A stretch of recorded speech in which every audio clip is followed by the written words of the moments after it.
Affectée par les derniers événements politiques, la chancelière allemande refuse toutefois de se laisser abattre. Elle continue de jouer les premiers rôles et de se montrer conquérante. Ce que je veux dire au nom du gouvernement, c'est que nous allons continuer notre travail avec tout notre sérieux et surtout notre sens de responsabilité, a insisté Angela Merkel lors d'une brève allocution en marge d'une réunion de son parti à Berlin. Avant elle, sa dauphine présumée et dirigeante de l'Union chrétienne démocrate CDU, Annegret Kramp-Karrenbauer, avait martelé le même message. Angela Merkel a toujours affirmé vouloir achever son 4e mandat comme prévu en 2021, parvenant ainsi, malgré la multiplication des crises gouvernementales depuis 1 an, à préserver au pouvoir une coalition SPD et CDU impopulaire. La chef des sociodémocrates, Andrea Nahles, qui a entre-temps annoncé sa démission, cristallisait les critiques internes depuis la gifle historique que son parti a connue aux européennes, seulement 15,8% des votes. Le départ d'Andrea Nahles, soutien de taille, malmené depuis sa prise de fonction il y a 1 an par des frondeurs partisans d'un passage à l'opposition, pourrait donc accélérer par effet domino la décomposition du gouvernement de la chancelière. La pression était devenue intenable. 1 semaine après la déroute historique des Républicains aux élections européennes, 8,48%, Laurent Wauquiez a finalement annoncé qu'il quittait la présidence du parti. Au fond, pour le dire assez simplement, les victoires sont collectives et les échecs sont solitaires. C'est comme ça, il faut que je prenne mes responsabilités, a-t-il expliqué sur le plateau de 20h de TF1 avant d'officialiser une décision mûrement réfléchie et indispensable selon lui. J'ai décidé de prendre du recul. Je me retire de ma fonction de président des Républicains, a-t-il tranché, assurant qu'il ne ressentait pas la moindre amertume ni la moindre aigreur. Le démissionnaire a souligné éviter le risque d'une guerre des chefs qui se profile selon lui à droite. Je ne veux pas être un obstacle à aucun prix. Je veux que la droite se reconstruise, a-t-il poursuivi avant de confier cette remise en question et s'être interrogé sur l'écart entre ce qu'il est et l'image qui est donnée de sa personne. Sans doute, parfois, je suis trop dur. Au fond de moi, ce n'est pas de la dureté, mais de la détermination, a-t-il martelé, avant de glisser qu'il allait désormais se consacrer à son mandat de président de la région Auvergne-Rhône-Alpes. Le mandat de Wauquiez à la tête du parti aura duré moins d'1 an et demi. Youssef Chahed a été officiellement élu à la tête de Taïa Tounès à quelques mois de scrutins nationaux incertains. Un ancien pilier du régime du président déchu Zine El Abidine Ben Ali, Kamel Morjane, a été élu président du Conseil national du parti lors de la première réunion de cet organe samedi, a précisé Ali Bakar, l'attaché de presse du parti. Ce conseil sera chargé de choisir les candidats pour la présidentielle de novembre et les législatives d'octobre. Chahed n'a pas pour autant prévu de quitter son poste de Premier ministre d'ici les élections, ont indiqué des membres du parti, alors que des détracteurs lui reprochent de faire campagne depuis la présidence du gouvernement. De son côté, le parti d'inspiration islamiste Ennahda a indiqué qu'il continuait à soutenir le chef du gouvernement. On est avec Chahed. Nous soutenons le gouvernement tant que Chahed n'est pas candidat, a indiqué le chef d'Ennahda, Rached Ghannouchi, sur la radio privée Mosaïque, ajoutant « S'il annonce sa candidature, ça sera une situation différente qui nécessite réflexion ». Taïa Tounès, appuyé sur le 2e plus important bloc parlementaire, est né après des scissions au sein du parti présidentiel Nida Tounès, lancé en 2012 et qui avait permis au président Béji Caïd Essebsi d'accéder au pouvoir. Les deux formations partagent le même positionnement séculariste et moderniste face à Ennahda, principale force du Parlement. Berceau du printemps arabe ayant abouti à l'éviction de plusieurs dictateurs, la Tunisie est le seul des pays touchés par les soulèvements de 2011 à poursuivre sur la voie de la démocratisation. Pour être effective, cette extradition doit encore être autorisée par un décret du gouvernement français, lui-même susceptible d'un recours devant le Conseil d'État. La plus haute juridiction judiciaire de France a refusé de transmettre au Conseil constitutionnel une question prioritaire de constitutionnalité déposée par la défense de François Compaoré contre les tests régissant l'extradition. Ce sont deux décisions très sommaires qui ne sont pas du tout à la mesure des moyens que nous avons présentés, a réagi maître François-Henri Bria, avocat de François Compaoré. Il a annoncé que si un décret était effectivement signé, il l'attaquerait devant le Conseil d'État. Le 5 décembre 2018, la Chambre de l'instruction de la Cour d'appel de Paris avait autorisé son extradition vers Ouagadougou. Le dossier Zongo, classé en 2003 après un non-lieu en faveur du seul inculpé, a été rouvert à la faveur de la chute de l'ex-président déchu Blaise Compaoré fin octobre 2014.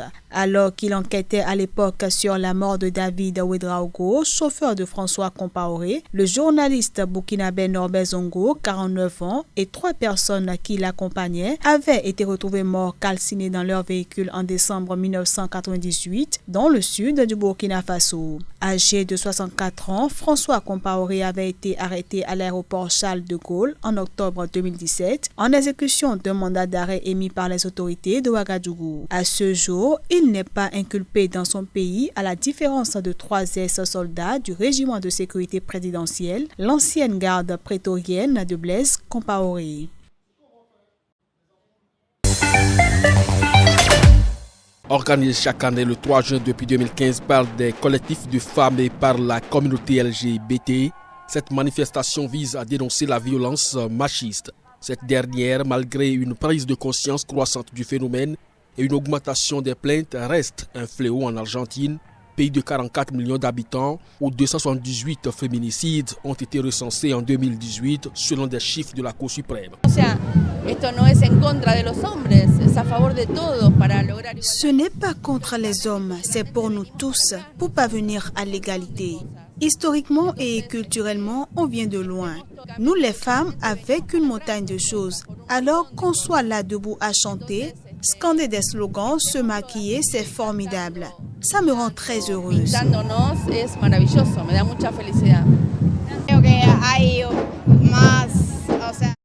Je crois qu'il y a davantage de prise de conscience que les femmes sont des personnes, qu'on est aussi égales que les autres. De nombreuses femmes brandissant des foulards violets et verts, signe de ralliement au féminisme et à la cause pro-IVG, se sont jointes au cortège. La question de l'avortement divise en Argentine, pays fortement influencé par l'Église catholique. En 2018, un test légalisant l'avortement avait été adopté par les députés argentins, mais il a ensuite été rejeté par les sénateurs.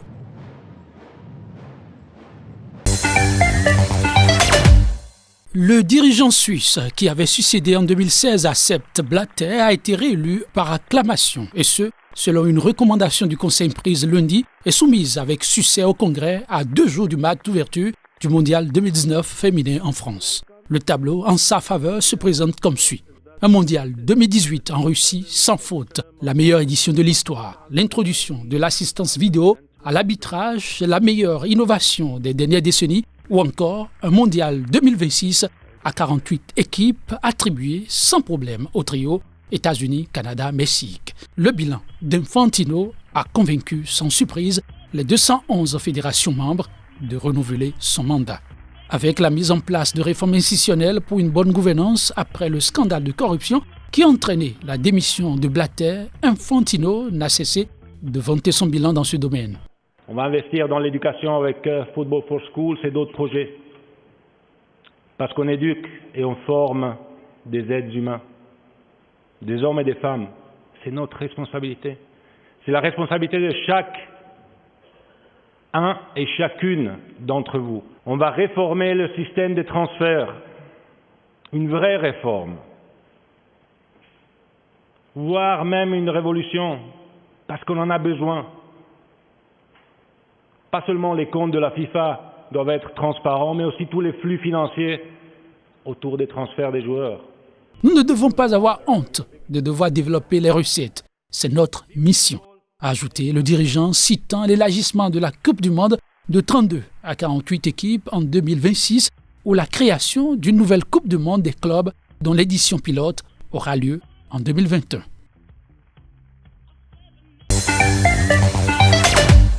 Le nouveau Parlement thaïlandais se réunit ce mercredi pour voter pour le Premier ministre avec le chef de la junte Prayut Chan-o-cha qui devrait l'emporter face au jeune millionnaire Thanathorn, fondateur du nouveau parti d'opposition Future for All. Ce dernier a d'ailleurs créé la surprise aux législatives en séduisant notamment la jeunesse. Il est devenu la troisième force politique du pays, mais les ennuis judiciaires dénoncés comme étant des manœuvres politiques se sont accumulés contre lui. Il a été suspendu temporairement de son mandat de député. Peu avant le début du vote, Abba Hishit Vejashiva, chef du Parti démocrate, a annoncé sa démission après avoir refusé de voter pour le général Prayut Chan-o-cha. Je ne peux pas entrer dans l'Assemblée et voter pour le général Prayut Chan-o-cha. Je ne peux pas faire ça. Ce qui est plus important que la décision du parti, c'est la promesse que j'ai faite au peuple. Je dois donc démissionner de mon poste de député à partir de maintenant. Les 4 premiers députés LGBT de Thaïlande devraient prendre part au vote. L'élection du nouveau Premier ministre pourrait prendre plusieurs jours. En se garantissant un contrôle total du Sénat élu par les militaires, le parti de la junte, le Palang Pracharat, n'a en effet besoin que de 120 voix à la Chambre basse pour que Prayut Chan-o-cha conserve son poste de Premier ministre. Il en a obtenu 115 lors du scrutin et avec les ralliements de petits partis comme le Parti démocrate, il est au-dessus de cette barre lui garantissant une majorité parlementaire. L'opposant, Thanathorn, qui n'a aucune chance d'être élu avec ce système, même si numériquement la coalition d'opposition qu'il représente est largement devant, devrait cumuler 376 sièges pour pouvoir former un gouvernement. Le général Prayut Chan-o-cha a obtenu 500 voix contre 244 pour le milliardaire fondateur du nouveau parti d'opposition Future Forward, d'après un décompte retransmis à la télévision. Alors que le chef de la junte thaïlandaise, le général Prayut Chan-o-cha, a été élu ce mercredi soir Premier ministre, son unique rival, le charismatique milliardaire Thanathorn, met en garde que les dictateurs ne peuvent résister au vent du changement éternellement. Nous sommes une alliance de 7 partis qui s'opposent à ce que le Conseil pour la paix et l'ordre s'accroche au pouvoir et nous nous sommes battus jusqu'à la dernière seconde, jusqu'au dernier rang.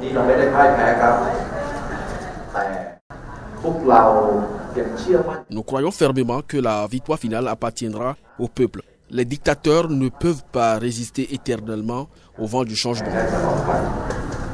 La victoire de Prayut Chan-o-cha était pratiquement acquise car la nouvelle constitution adoptée en 2017 octroie à l'armée la nomination de 250 sénateurs. Il n'avait donc besoin que de 126 voix parmi les 500 députés pour conserver son poste de Premier ministre. Un seuil atteint facilement ce mercredi soir après 2 mois d'intenses tractations du parti de la junte, le Palang Pracharat, qui a obtenu le ralliement de plusieurs mouvements conservateurs, au premier rang desquels le vieux parti démocrate.